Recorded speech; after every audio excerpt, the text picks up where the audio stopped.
Hola, ¿cómo están? Mi nombre es María Camila, soy del programa de odontología y hoy vamos a hablar acerca de la ATM, nervios craneales, senos, venas, arterias y sistema linfático. Entonces, lo primero que vamos a hablar va a ser del ATM. Entonces, el ATM es una articulación diartrósica bicondílica que tiene dos cóndilos unidos, una cavidad craneoidea y un cóndilo mandibular.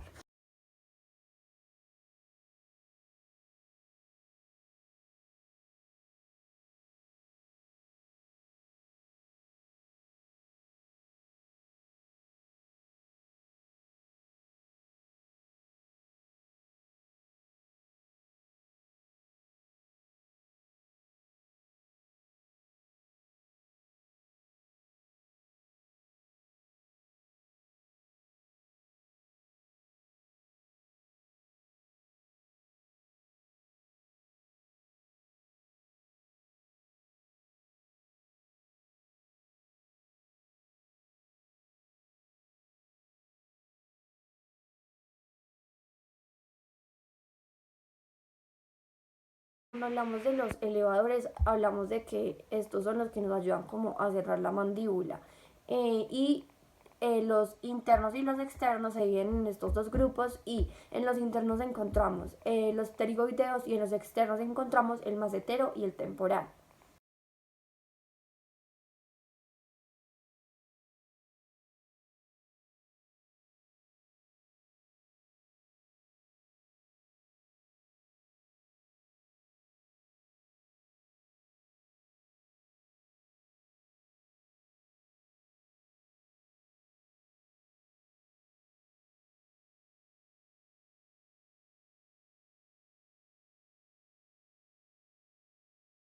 Parte.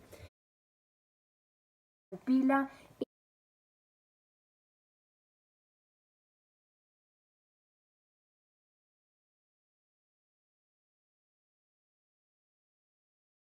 El tercer nervio es el nervio oculomotor. Esto tiene unas fibras que se dirigen hacia la musculatura interna del ojo, o sea, como que hacia adentro, y tiene dos ramos, el superior y el inferior. Las fibras se originan del encéfalo y se dirigen lateralmente hacia la apófisis clinoides posterior. Este nervio penetra el globo ocular a través de la fisura supraorbitaria. Con la presencia de una lesión en el nervio oculomotor puede presentar una parálisis del músculo, una parálisis de los músculos, como el recto superior, el recto inferior, el medial, el oblicuo interno, el esfínteres de la pupila y el músculo ciliar. Se continúa con el nervio número 4, que es el nervio troclear. Este es un nervio motor y se puede observar en esta parte. Este músculo se origina en el encéfalo y se dirige al globo ocular por medio de la fisura supraorbitaria. Este se inserta, como se puede observar acá, en el oblicuo superior. Bueno, voy a continuar con el par craneal número 6, que es el abducens. Este es un nervio motor que se origina en el encéfalo, que atraviesa la fisura supraorbitaria para llegar al globo ocular y después inervarse en el recto.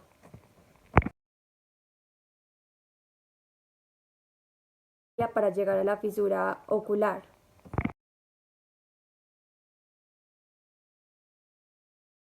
Del ojo afectado. En este momento vamos a hablar del nervio trigémino. Es este que observamos acá.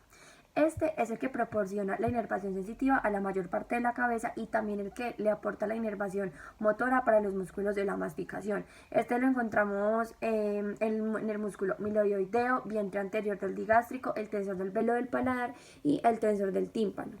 Entonces también se puede decir que las fibras sensitivas se originan en el ganglio del trigémino o del gáser y las motoras del núcleo se van desde el nervio trigémino. Este que se observa en esta parte es el nervio lingual y este es el nervio oftálmico.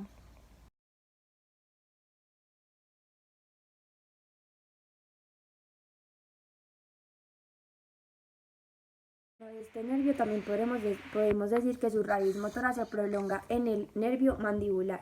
También su origen se va desde la parte de adelante lateral en dirección al borde superior de la porción petrosa del hueso temporal y la raíz sensitiva de sus ramos terminales o los nervios oftálmicos del maxilar y del mandibular.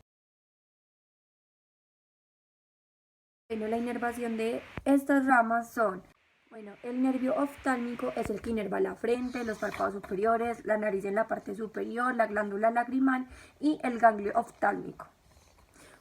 Cuando hablamos del nervio maxilar, hablamos de que este inerva las meninges, los párpados inferiores, la parte inferior de la nariz, la glándula lagrimal, paladar y dientes superiores. El nervio mandibular es el que inerva las meninges, las sienes, la mandíbula y los dientes inferiores y la lengua. También tenemos que hablar de las acciones del nervio trigémino. Este tiene una acción motora, una acción sensitiva y una acción secretoria. Cuando hablamos de la acción motora es que es el nervio de la masticación. Cuando hablamos de la sensitiva es que inerva la piel de la cara y del cráneo, la mucosa de los senos frontales, maxilares y las cavidades nasales. La acción secretoria hablamos de la secreción de la mucosa de las cavidades nasales, de los senos frontales, del maxilar, del paladar y participa en las secreciones del lagrimal y de la saliva. Cuando hablamos de esto, o sea, como siempre que tenemos nosotros secreciones nasales, cuando sentimos que estamos como cargados de secreción de moco, es porque este nervio también tiene la acción de la secreción. Bueno, también tenemos que hablar de las lesiones que se pueden presentar en este nervio. En este nervio se pueden presentar, por ejemplo, infecciones en las meninges, tumores, traumatismos, aneurismas, y estas lesiones se pueden producir una parálisis de los músculos de la masticación, con la desviación de la mandíbula hacia el lado de la lesión. También se puede dar la pérdida de la capacidad de apreciar el tacto, el dolor y la temperatura de la cara. También se puede presentar que se pierde como el reflejo corneal o del estornudo, o sea, ya no se tendría el reflejo de estos cuando vamos a estornudar o cuando vamos cuando tenemos los reflejos de la córnea. Ahora vamos a hablar de lo que es el nervio oftálmico. Este es exclusivamente sensitivo y su territorio comprende párpados, frente, globo ocular, córnea y cavidades nasales.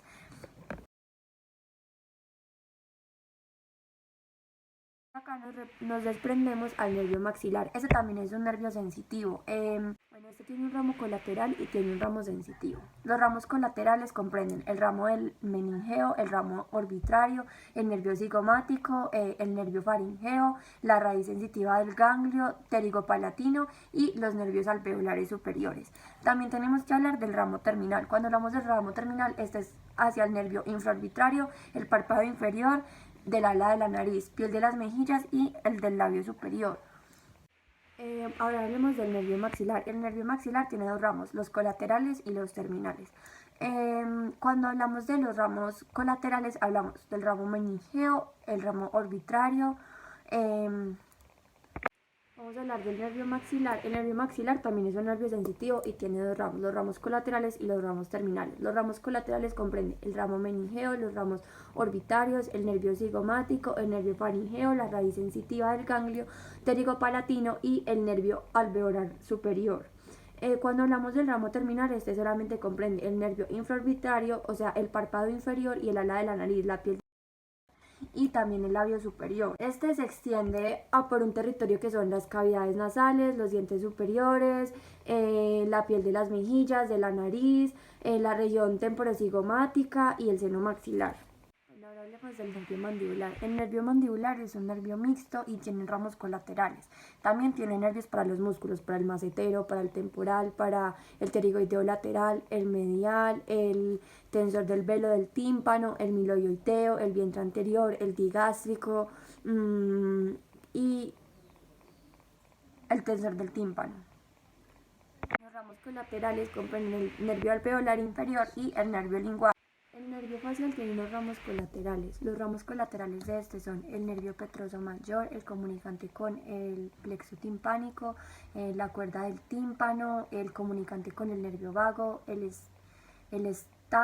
estapedio, el sensitivo del CAE, el comunicante con el nervio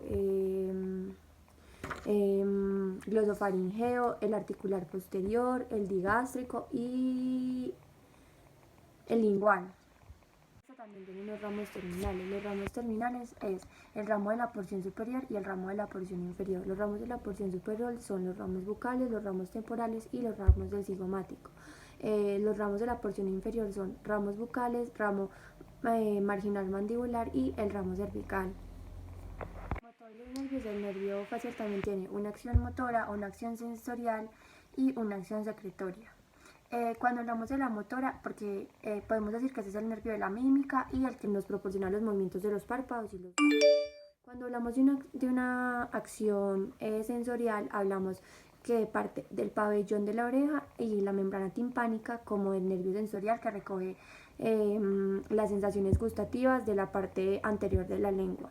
Cuando hablamos de la acción secretoria, este es el que hace la secreción del lagrimal y la secreción salival, mandibular y sublingual. Ahora hablemos como de la parálisis del nervio facial. Cuando hablamos de esta, hablamos de que se pierde como el movimiento en la mitad de la cara. También se deforma como la comisura labial y la hendidura palpebral. Este nervio también se puede ver afectado por las heridas, las fracturas del hueso, del temporal o los tumores cerebrales y las infecciones meníngeas y por el virus herpes.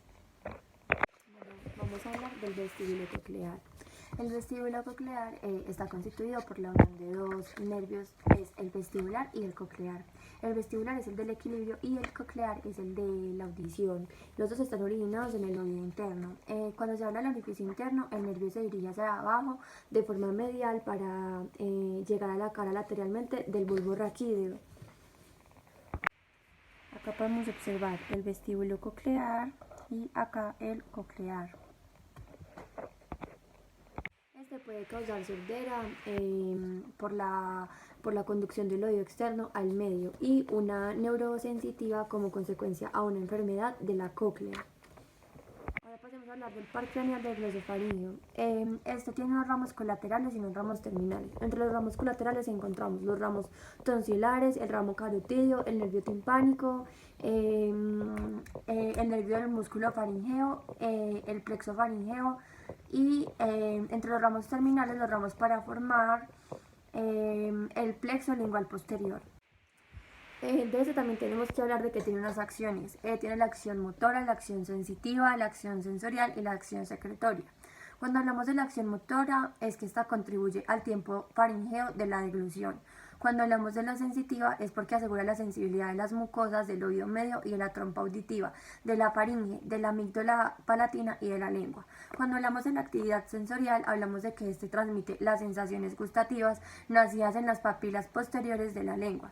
Y cuando hablamos de una acción secretoria, es porque el nervio secretor es el nervio secretor de la glándula parótida. Ahora hablemos de las lesiones. Una de sus lesiones es que puede aparecer la neuralgia. La neuralgia es algo demasiado raro y no se conocen las causas por las que da este. También puede desaparecer el gusto del tercio posterior de la lengua y también el reflejo nauseabundo. Este puede presentar un dolor que se pone más intenso con medida que va pasando el tiempo y suele desencadenarse con la deglución, la protusión, el habla o el rozamiento como de la amígdala palatina. Sigue el nervio vago y fue la imagen que les mostré anteriormente. El nervio vago tiene unos ramos colaterales y unos ramos terminales. Entre los ramos terminales está el vago posterior y el vago anterior. Y entre los colaterales está el nervio faringeo, el nervio traqueal, los nervios esofágicos, el nervio laringeo superior, el nervio cardíaco cervical, el nervio pericardíaco, nervios broncopulmonares, los nervios vasculares, entre otros. Este también cuenta con una acción motora, una acción sensitiva, una acción viseromotora y una acción viserosensorial. Cuando hablamos de la acción motora, es la inervación de la faringe, que es la de la deglución. Cuando hablamos de la acción sensitiva, hablamos de la cara posterior de la lengua, de la mucosa faringea y laringea. Laringea y faringea, sí. Cuando hablamos de la acción viseromotora, estamos hablando de que esta dirige las contracciones de los músculos lisos del tubo digestivo y disminuye la frecuencia de contracción cardíaca y de la secreción de las glándulas gástricas. La acción viserosensitiva es la que se extiende en los pulmones. La lesión del nervio vago puede causar una disfagia. Una disfagia es como que se los va a mostrar en la siguiente imagen. Ahí se puede ver como la diferencia de un esófago sano y uno con disfagia. Entonces se ve que el bolo alimenticio como que tiene más dificultad al pasar. Ese es el nervio accesorio. El nervio accesorio es el que controla la glotis y por lo tanto la respiración y la fonación. Este destina a los músculos motores de la cabeza que lo movilizan. La flexión, la extensión, la inclinación y la rotación. Cuando la raíz espinal de este se lesiona puede causar debilidad y atrofia en el músculo trapecio. También puede causar alteración en los movimientos de la rotación del cuello y el movimiento de lateralidad del mentón. También se puede hablar de la debilidad para elevar los hombros y el aleteo de la escápula. Este puede lesionarse por intervenciones quirúrgicas. Ahora vamos a hablar del nervio hipogloso, que es este que observamos acá. Entonces, este es un nervio motor destinado a inervar los músculos de la lengua y de la región infraoidea y glenoidea. Este se origina en el bulbo raquídeo y sale del cráneo por el conducto hipogloso. Este cuenta con unos ramos colaterales: el ramo meningeo, el ramo comunicante superior con el plexo cervical, el ramo descendente y los ramos musculares. Ahorita vamos a pasar a hablar de arterias y venas. Entonces, por la primera que vamos a empezar es por la carótida externa. Entonces, la carótida externa forma 6 ramos colaterales y 2 terminales. Los colaterales son la arteria tiroidea superior, lingual, facial, occipital, articular posterior y la faringe ascendente. Y los 2 terminales son la arteria maxilar y la arteria temporal superficial. Bueno, acá en esta parte podemos observar la tiroidea superior y aquí la carótida externa. Entonces vamos a hablar de la tiroidea superior. De sus ramos laterales. Los ramos laterales son la esternomastoidea y la arteria laringea superior. Luego vamos a hablar de las ramas terminales, la rama interna, externa y posterior. Esta es la que irriga la laringe, la faringe, los músculos delioides y la glándula tiroides. Esta es la glándula tiroides. Bueno, ahorita hablemos de la arteria lingual. La arteria lingual es esta que se ve aquí. Esta es la que irriga la lengua, la epiglotis, las amígdalas y la glándula sublingual.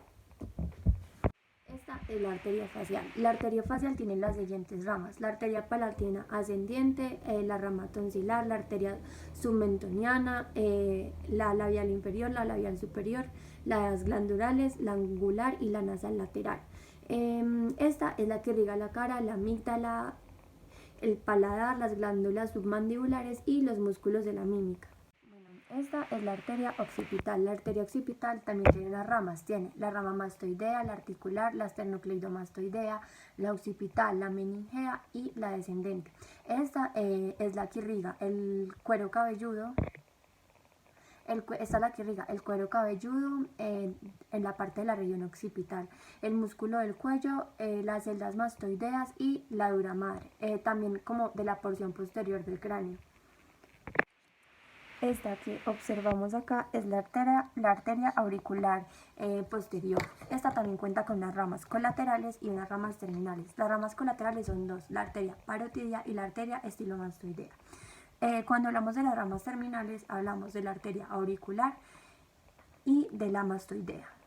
Esta se encarga de irrigar la cara interna del pabellón auricular, la piel del hélix, el tegumento de la región mastoidea, la glándula parotídea y el músculo digástrico. También irriga otros músculos. La faringe ascendente también cuenta con unas ramas, que son las ramas faringeas, las ramas prevertebrales y la arteria meningea posterior. Esta se encarga de irrigar la faringe, el paladar blando, las meninges y el oído. Bueno, la arteria temporal superciliar tiene unas ramas terminales y unas ramas colaterales. Las ramas terminales son la parietal y la frontal, y las ramas colaterales son la arteria facial transversa, arteria cigomática arbitraria y la arteria temporal media. Hablamos de que esta es la maxilar. Esta tiene unas arterias ascendentes, descendentes, posterior y anterior. Aquí es la fosa cigomática y esta es la fosa pterigomaxilar. Entonces hablemos de la irrigación facial. La mayoría de la irrigación de la arteria de la cara proviene de la arteria temporal superciliar y de las ramas faciales de la arteria carótida externa. Cuando hablamos de la rama maxilar de la arteria carótida externa, esta es la que irriga la mayoría de las áreas no irrigadas. Esta rama temporal, superciliar y facial. son las que no se ven irrigadas. La arteria carótida interna irriga la porción anterior de la frente y la cara dorsal de la nariz mediante las ramas de la arteria oftálmica. Bueno, la carótida interna es la que irriga la parte externa del cráneo. Esta cubre el cuero cabelludo de la parte frontal y la raíz de la nariz que entra a través del foramen magno, y esta tiene 4 porciones. Entonces está la porción cervical, la porción cavernosa, la petrosa y la cerebral. Entre la porción cervical y la cavernosa encontramos las ramas cavernosas, las ramas hipoficiarias y las ramas meningeas. En la porción petrosa encontramos la carótida timpánica y la pterigoidea. Entre la porción cerebral encontramos la arteria oftálmica, la cerebral media, cerebral posterior, la comunicante posterior y la coroidea. Acá les voy a explicar el polígono de Willis. Entonces, esta es la arteria basilar. Esta es la arteria basilar. Esta que se desprende en esta parte es la arteria cerebelosa inferior anterior. Esta que tenemos acá es la arteria vertebral. Luego seguimos con esta parte de acá, que sería la arteria cerebral anterior. Cuando nos referimos a esta, hablamos de la arteria comunicante anterior. Esta de esta parte es la arteria carótida interna, y acá, en este pedacito, sale la arteria oftálmica.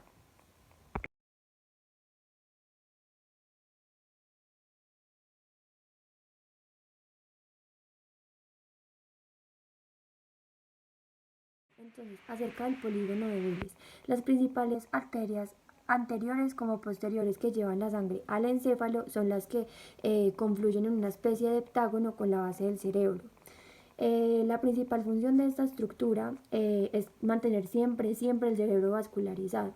En caso de que alguna de estas arterias falle, el resto sigue portando sangre de forma continua. O sea, si una falla no quiere decir que las otras también van a fallar o van a parar el fluido de la sangre. Bueno, las características de las arterias cerebrales es que tienen un flujo controlado por concentración de CO2, hidrógeno y oxígeno.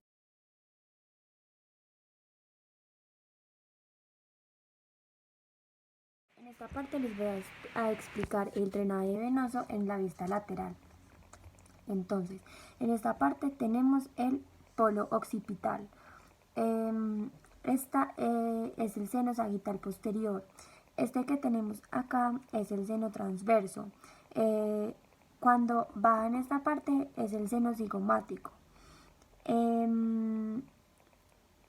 Esta que se ve acá es la vena anastomótica superior.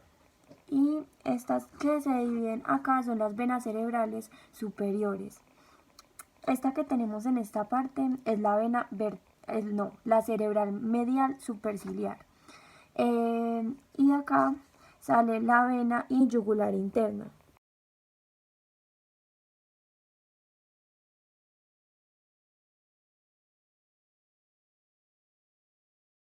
Bueno, como vieron anteriormente, vamos a hablar del sistema linfático. Para poder hablar del sistema linfático de la cabeza y del cuello, tenemos que dar como una pequeña introducción de lo que es el sistema linfático. Entonces, este es esencial a las respuestas inmunes a agentes infecciosos.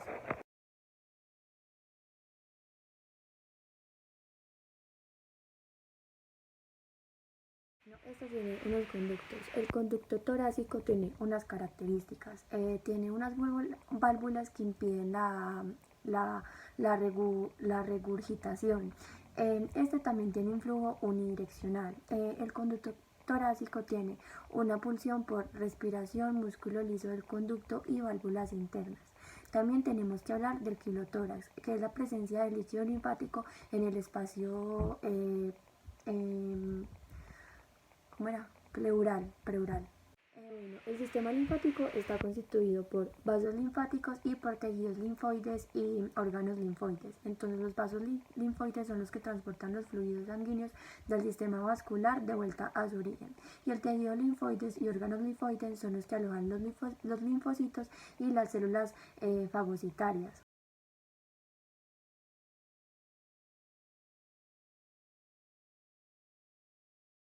También tenemos que hablar de los capilares linfáticos. Los capilares linfáticos son los que recogen el líquido excedente de los capilares sanguíneos y son los que trabajan de acuerdo a las presiones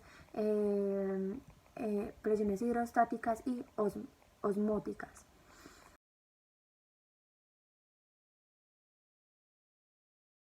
Ahora hablemos de los ganglios linfáticos. Entonces los ganglios linfáticos tienen una función inmunitaria. Estos generan los linfocitos y contienen los macrófagos.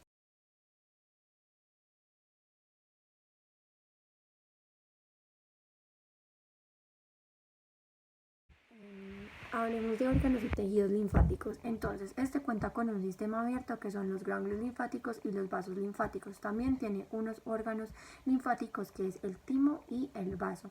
Y el tejido linfático es la amígdala, las placas de Peyer y la médula ósea.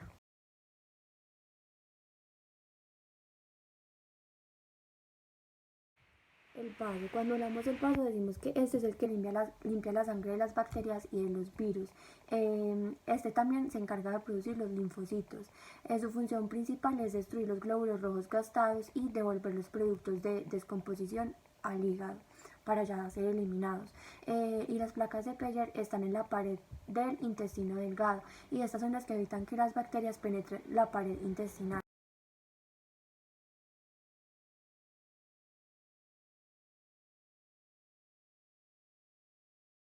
Vamos a decir que esta tiene como una localización específica. Acá está la submentoniana, acá están los retroauriculares, occipitales. En esta parte encontramos el tejido linfático o tonsilar. Aquí el submandibular. Aquí encontramos la cadena cervical y acá el supraclavicular.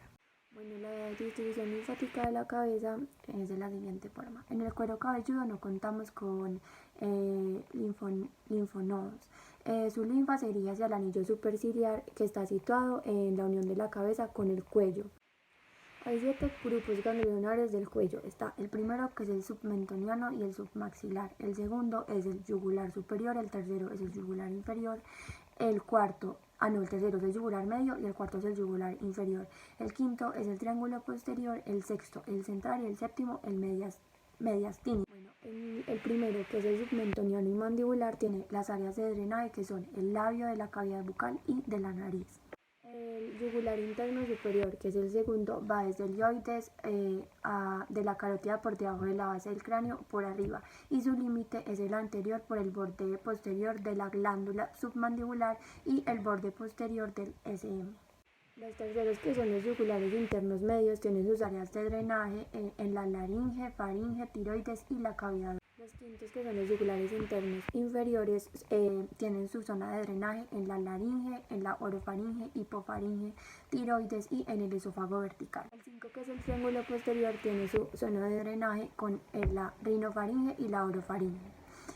Ahí también se puede incluir la laringofaringe. El compartimiento central o visceral tiene su zona de drenaje en los prelangeos, pretraqueales y paratraqueales, también en los cervicales profundos superiores y cervicales profundos interiores.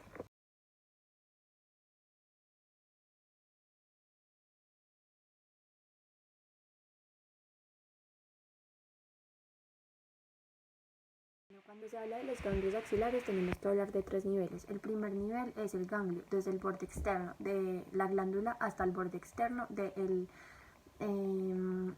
pectoral menor. Cuando hablamos del nivel 2 decimos que viene detrás del pectoral menor y cuando hablamos del nivel 3 está entre el borde interno del pectoral menor y la entrada del mediastino.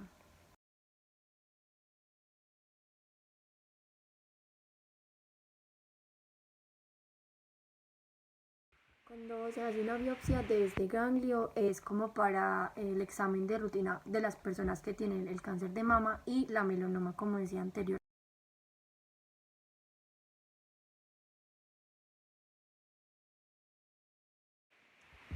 Bueno, esto fue todo por hoy, espero que les haya gustado. Traté de resumir mucho como todo lo de las arterias, las venas, los nervios, el ATM, porque pues siempre son como estructuras y temas muy complejos, pero lo importante es estudiarlo y tenerlo muy presente, pues porque para nuestro campo, que es la odontología, vamos a tener que estar súper relacionados con estos temas y tenerlos súper presentes y sabernoslos de pies a cabeza.